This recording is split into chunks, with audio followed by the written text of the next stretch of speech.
สบายดีพ่อแม่พี่น้องเบิร์ดสุขคนยินดีต้อนรับเข้าสู่ช่องรอนคลิปในคลิปนี้บอลรอนก็จะพาพ่อแม่พี่น้องเลาะเบิ่งเลาะส้มบรรยากาศบ้านนายาหวายนะพี่น้องบ้านนายาหวายก็อยู่ใกล้เส้นทางเล็กที่13นี่แหละเนาะเอาไปเบิ่งไปส้มกันพี่น้องตอนนี้กับบอลรอนก็ยังอยู่เส้นทางเล็กที่13ด้านหน้าพวกก็จะเป็นทางแว่นะพี่น้อง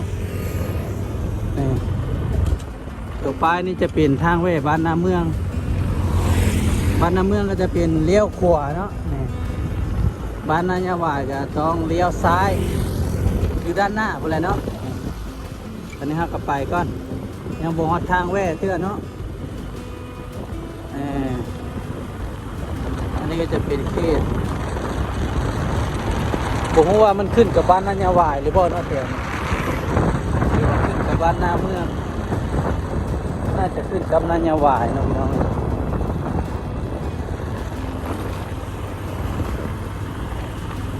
โอ้และทางแว่กับทางหน้าพวกนั้นเนาะ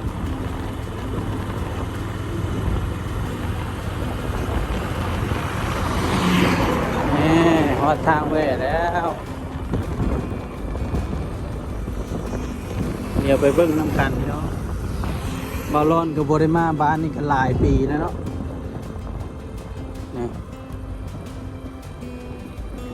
จะเป็นทางดินแดงพี่น้องยังบ่ทันมีทางอย่างเท่า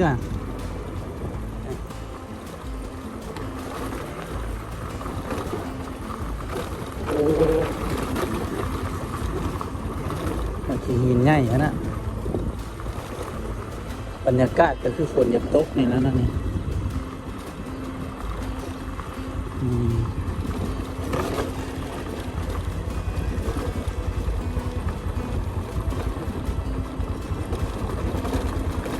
โอ้พี่น้องมาฮอนดูบอลนี่บัด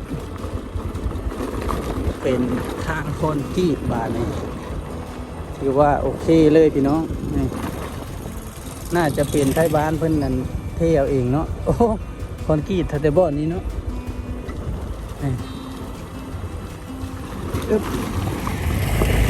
เพิ่นน่าจะเทแต่บอลอันโน่นนั่นเนาะ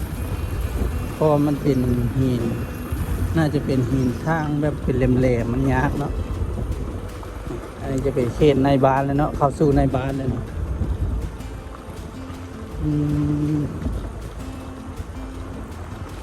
คือว่าเป็นบ้านใหญ่เติบพี่น้องนี่อันนี้เป็นโรงเรียนประถมหญ้าเขียวงามนะฝนตกแล้วเนาะนักเรียนกันหลายเติบ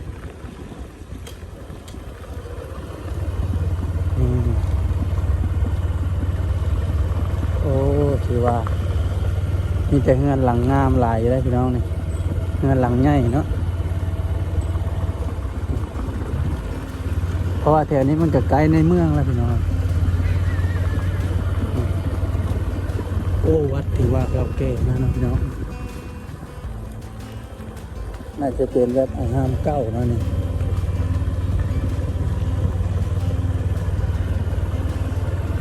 เอาเลาะเบิ้งเลาะไปอีกเนาะประตูโค้งง่ายขนาด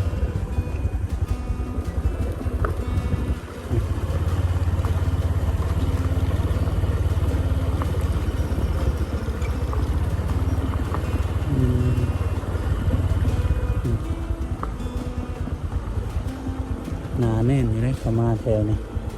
เงินสร้างคือว่าหลายพี่น้อง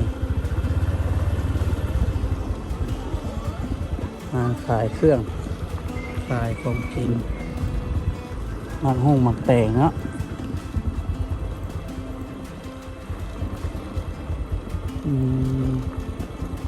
เส้นทางโค้งมาแบบนี้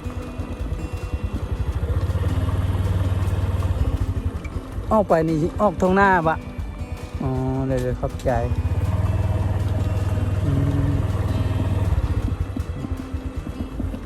ชุดแล้วนะพี่น้องต้องกลับคืน เงินเนาะโอ้ครับ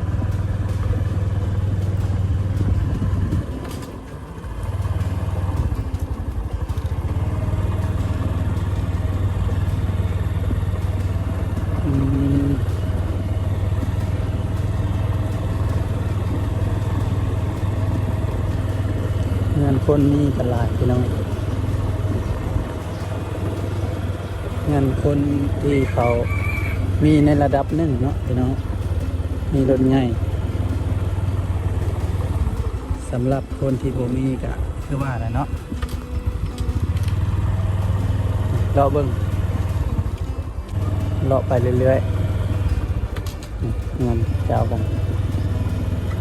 ฐานะปานกลางก็มีคนรวยก็มีเนาะผสมกันน่าจะสุดเลยพี่น้องนี่เป็นทางเข้าเมืองกับเจ้านี่ต้องได้กลับคืนเนาะ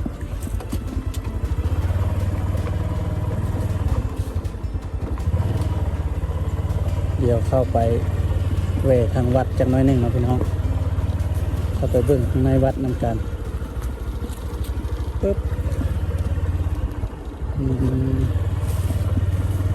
เป็นอาหารเนาะนี่ค่ะโอ้ถือว่าลวดลายงามฮะพี่น้องสลักเป็นอย่างนี้นะมีปลายจารึกนี่เนาะ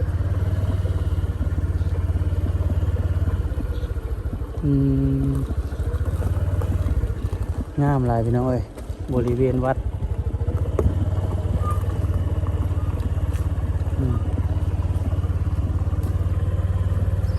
วัดบ้านนี่ก็คือในเมืองเนาะพี่น้องพระเจ้าเอาถาดมาไว้อยู่วัดเนาะบางบ้านนี่บ่ได้ให้เอาถาดเข้ามาอยู่วัดก็มีเนาะคือบ้านบาลอนนี่พระเจ้าสิบ่ได้ให้เอามาไว้อยู่วัดต้องได้เอาไว้อยู่ปราสาทส่วนหลายในเมืองก็จะแบบนี้แหละเนาะพี่น้องเวลาบุญปีใหม่เป็นอย่างก็ยักมาฮดส่งถาดก็สบายเนาะถ้าอยู่ปราสาทนี่คนบ่ไปเลยพี่น้องใครก็บ่ได้ไปเนาะแล้วก็บางเที่ยก็ไฟไหม้อย่างก็มีเนาะบรรยากาศก็บ่ได้กว้างปานใดพี่น้องเอ้ยแต่ว่าเฮือนซ่านมีแต่หลังงามๆ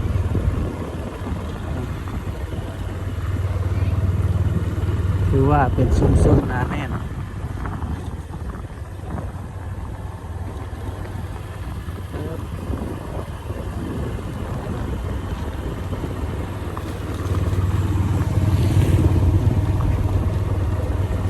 เราก็จะได้กลับคืนแล้วนะบ้าน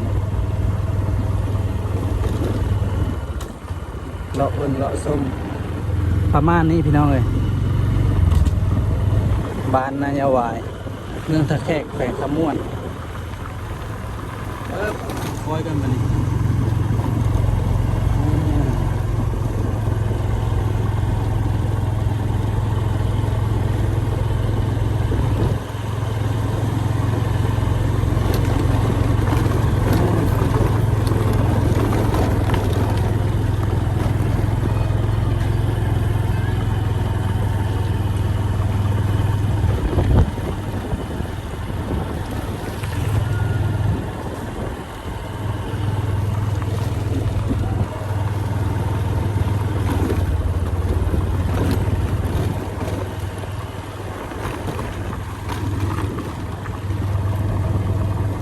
ทางถือว่า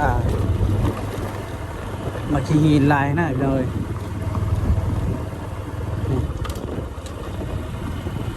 ถ้าปูยางนี่ถือว่าคักเลยแต่ว่าเส้นทางนี้ก็ยังไม่ทันได้มีทางอย่างเพื่อเนาะยังเป็นทางดินแดงอยู่ออกสู่เส้นทางเลขที่13